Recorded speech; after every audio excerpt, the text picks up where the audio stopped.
Hello friends. आज की कहानी का टाइटल है कर्मों का भोग निश्चित है। कहानी जिसमें आपको एहसास होगा कि व्यक्ति कितना भी इतरा ले, उसके कर्म उसे उसकी सही जगह पर ला ही देते हैं और कर्मों का फल जन्म मृत्यु से भी परे है। जब तक पूरा हिसाब नहीं होता यह फल पीछा नहीं छोड़ते।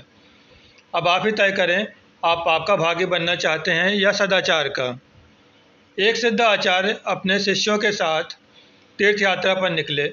कुछ दूर चलने के बाद वे थकान निकालने बीच जंगल में ही रुक गए। इतने में आचार्य को कुछ आवाज़ें सुनाई दी। ध्यान से सुनने पर आचार्य को समझ आया कि यह आवाज़ कुछ लोगों के रोने की है। उन्होंने शिष्यों को बोला, बालकों सुनो, ये आवाज़ें कहाँ से आ रही हैं। तब शिष्य एक दूसरे का मुंह देखने लगे, क्योंकि उन्हें कोई आवाज़ सुनाई नहीं दे रही थी। फिर भी गुरु के आदेशानुसार उन्होंने थोड़ी दूरी पर आकर देखा। केवल आचार्य को एक गहरे अंधेरे कुएं से कुछ लोगों के रोने की आवाज़ें सुनाई दे रही थीं।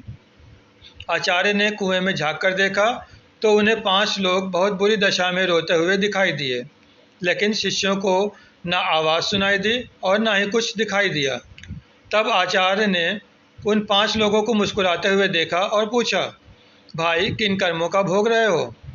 तब वे पांचों और ज़ोर ज़ोर से रुदन करने लगे। तब आचार्य ने शिष्यों को बताया, यहाँ 5 प्रेत आत्माएं हैं। यह सुनकर शिष्य डर गए। तब आचार्य बोले, बालकों डरो नहीं, तुम सभी इनसे ज़्यादा शक्तिमान हो, क्योंकि तुम सब कर्मों से महान हो और ये सभी आज अपनी पिछली करनी का भोग रहे हैं।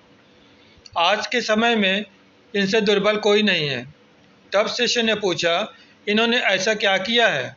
तब पहली आत्मा ने उत्तर दिया कि वह पिछले जन्म में ब्राह्मण था, भिक्षा मांगता था, लेकिन उस भिक्षा को भोग विलास में खर्च करता था। दूसरे ने उत्तर दिया, वह क्षत्रिय था और अपनी शक्ति का दुरुपयोग निर्बल, असहाय, गरीबों पर करता था। तीसरे ने उत्तर दिया कि वो बनिया था, बस खुद के फ़ायदे की सोचता था और हमेशा मिलावट करके सामान बेचता था, जिस कारण कई लोग मारे गए। चौथे ने उत्तर दिया, वह शूद्र था, बहुत आलसी और जिम्मेदारी से भागता था, अपने माता पिता को पीटता था और दिन रात नशा करता था। पांचवें ने उत्तर दिया, वह एक लेखक था, अश्लील कथाएं लिखता था, उसने समाज को वासना का पाठ सिखाया था।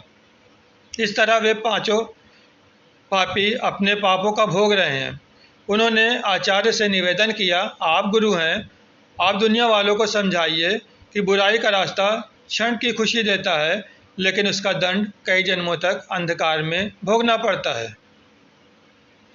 Moral of the story is, मनुष्य को कर्मों का फल भोगना ही पड़ता है, फिर वो किसी भी जन्म में हो। कहते हैं जिस तरह ईश्वर है वैसे ही भूत भी होते हैं, लेकिन वे जितने दुर्बल होते हैं उतना कोई नहीं, जितने कष्ट में वो होते हैं उतना कोई नहीं। वे अपनी करनी का भोग करते हैं। क्षण की विलासिता कई जन्मों का डर बन जाती है। व्यक्ति कितना भी इतराए, नियति उसके कर्मों का हिसाब रखती ही है। इसलिए सदैव सन्मार्ग पर चलें। अगर गलती हुई भी है तो उसे सुधारें। अगर कहानी अच्छी लगी हो तो चैनल को लाइक और सब्सक्राइब ज़रूर करें। Thank you.